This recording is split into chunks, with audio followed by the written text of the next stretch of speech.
오늘은 먼저 저희 봄빛 성형외과에서 시행하고 있는 자가진피 코 수술에 대해서 제가 처음에 환자분들 왔을 때 설명드리는 식으로 전체적인 설명을 한번 드리도록 하겠습니다. 저희 나라에서는 코 수술 받으시는 분들이 대부분 코가 낮고 작기 때문에 코를 높이기 위해서 수술을 받기를 원합니다. 그러려면 코를 높이는 방법은 다른 방법이 없이 코가 있으면 여기 만져보면 우리가 피부가 만져집니다. 그러면 그 밑에 뭔가 집어넣어서 코를 높이는 수술을 받게 됩니다.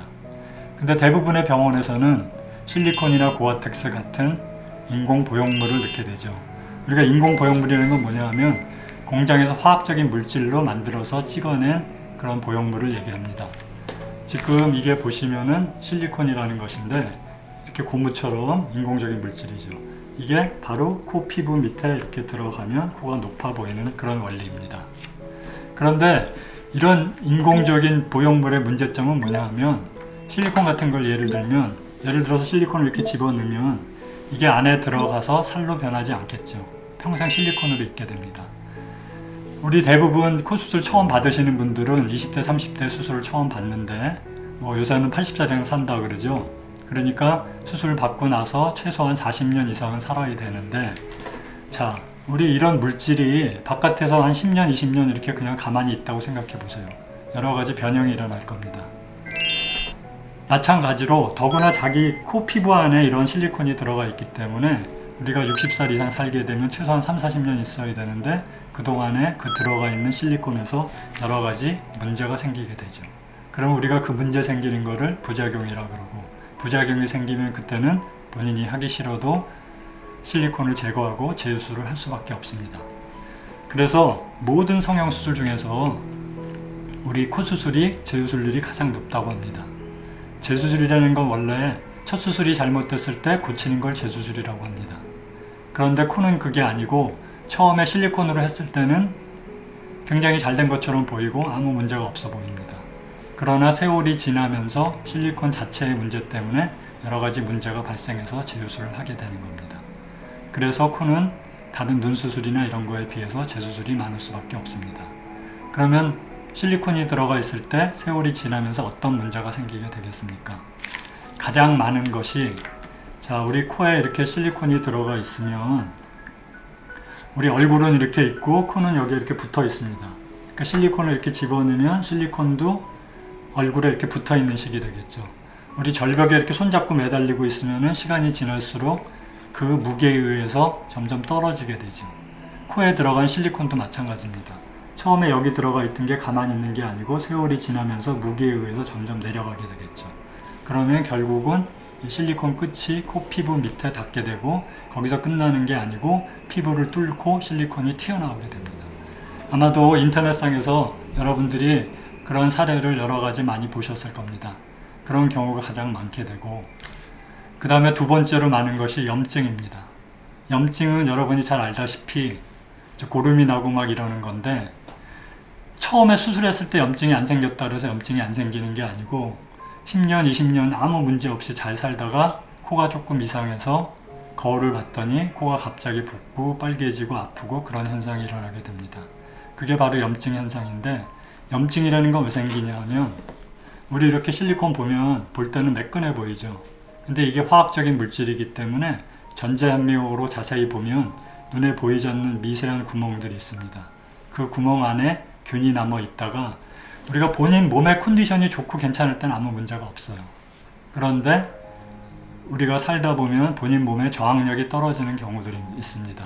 예를 들어서 병에 걸린다든가 스트레스를 받는다든가 전날 과로한다든가 과음한다든가 이러면 본인 몸의 컨디션이 나빠지고 저항력이 떨어지면서 이 안에 남아있던 균이 문제를 일으키게 됩니다. 그리고 우리가 그래서 염증이 생기게 되는데, 염증에도 급성 염증이 있고 만성 염증이 있습니다. 급성 염증은 제가 조금 전에 말씀드린 것처럼 코가 붓고 아프고 뻘겋고 고름이 나와서 저희가 금방 알 수 있고, 또한 성형외과 가면 성형외과에서도 바로 알기 때문에 빼고 조치를 해서 재수술을 하면 그나마 좀 편하게 날 수 있습니다. 그러나 문제는 만성 염증입니다.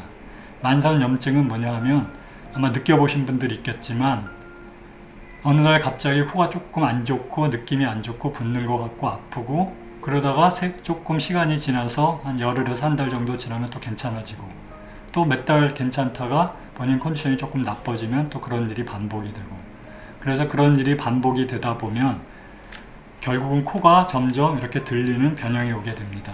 그게 이제 여러분들이 가장 걱정하고 가장 많이 알고 있는 구축 변형이라는 현상입니다. 그래서 이거는 어느 날 그냥 갑자기 오는 게 아니고 아주 서서히 오기 때문에 본인이 모르고 있다가 어느 날 갑자기 알게 되는 거죠. 그래서 특히 이런 구축 변형이 잘 오는 그런 보형물은 실리콘보다는 고어텍스입니다. 그래서 요새는 고어텍스보다는 오히려 실리콘을 많이 쓰는 그런 일들이 많죠. 그 다음에 이제 세 번째로 문제되는 것이 티가 나고 표시가 나는 겁니다. 아무래도 이거는 자기 살이 아니기 때문에 이 실리콘이 자기 피부 밑에 이렇게 들어가게 되면은 처음에 피부가 얇거나 하얀 사람은 겉에서 볼 때 비쳐 보이게 되고 또 이렇게 표시가 나게 됩니다. 우리가 성형수술은 아주 예쁘게 되는 것보다는 사실은 남들이 모르게 자연스럽게 되는 것을 원하시는 분들이 더 많이 있습니다. 그런데 이렇게 비치게 되고 표시가 나면은 거기에 대해서 굉장히 스트레스를 받게 되죠. 그런데 또 중요한 것은 수술하자마자 바로 표시 나는 사람은 거의 없습니다. 대부분은 처음에는 괜찮다가 세월이 지나면서 어느 날 갑자기 표시가 나고 티가 나게 되는 겁니다. 그런 경우에는 본인도 모르고 있다가 주위에서 먼저 얘기를 하게 되고, 그래서 본인이 거울을 보게 되면은 이제 알게 되는 경우가 대부분이죠. 그 이유는 세월이 지남에 따라서 사람 피부는 점점 얇아집니다. 대부분 20대, 30대 했을 때는 피부가 두껍기 때문에 별 문제가 없었는데 세월이 지나면서 피부가 얇아져서 30대, 40대, 50대가 되면 점점 티가 나게 되고, 또 이 실리콘 자체가 코 피부를 깎아먹게 됩니다. 그래서 어느 날 이렇게 표시가 나는 현상이 생기게 되는 거죠. 그 다음에 이제 네 번째로 또 문제되는 게 코가 굉장히 불편하다는 거겠죠. 모르시는 분들도 그냥 보시면 알겠지만 이만한 게 자기 피부 안에 이렇게 들어가 박혀 있다고 생각해 보십시오. 아무래도 뭔가 이물감을 느끼게 되고 코가 항상 눌리게 되고 불편한 감을 느끼게 됩니다. 특히 겨울에 밖에 나가면 코는 자기 살이니까 따뜻하죠. 그런데 이 실리콘은 물건이기 때문에 밖에 겨울에 나가면 실리콘만 차가워지죠. 그러니까 대부분 실리콘으로 수술 받으신 분들은 겨울에 코가 더 시리고 더 빨개진다고 불평들을 많이 하십니다. 그래서 그런 것 때문에 또 싫어서 재수술을 하시는 분들도 많이 있고요. 그리고 마지막으로 문제되는 부분이 코에 충격받았을 때입니다. 사람이 살다 보면 코에 어디 부딪히거나 그래서 충격받는 일이 많이 있을 수 있습니다. 예를 들어서 운동하다가 공에 부딪히거나 장난치다가 서로 부딪히거나 또 교통사고가 나거나, 특히 여자분들 같은 경우에는 아기를 키우다 보면 아기가 코를 많이 치는 경우가 있습니다.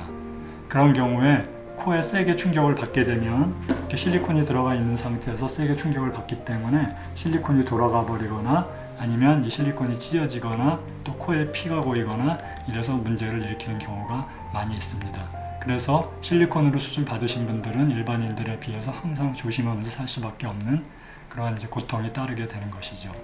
그래서 제가 여태까지 얘기한 5가지 외에도 또 여러 가지 문제점이 많기는 하지만 특히 많은 제가 얘기한 5가지 이유 때문에 재수술이 많게 될 수밖에 없는 것이 실리콘과 고어텍스 같은 인공보형물의 단점이라고 할 수 있습니다.